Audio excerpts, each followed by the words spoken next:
Here we are in the middle of January, and we're having one of the least snowiest winters on record. As you can see behind me, there's no sign of winter to come.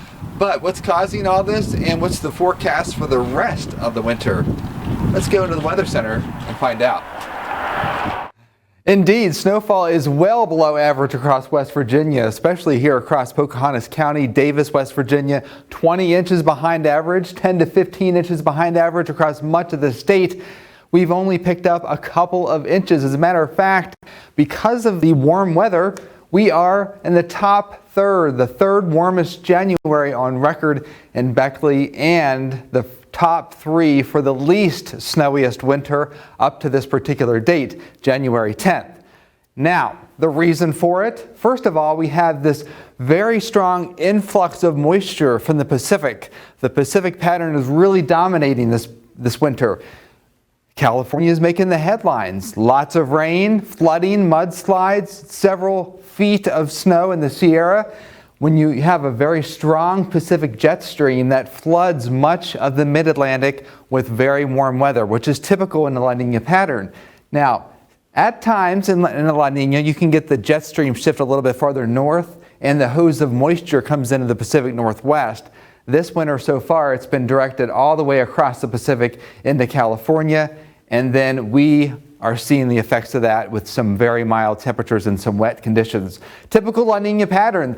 The storm track goes to the west of I-79, just like the storm system on Thursday will do.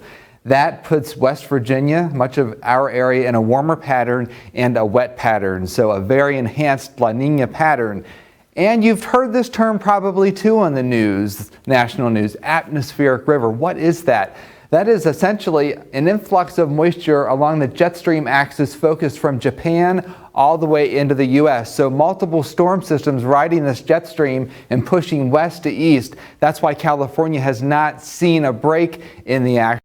That's why we have experienced only transient blast of very cold air. We had the blast of cold air around Christmas time.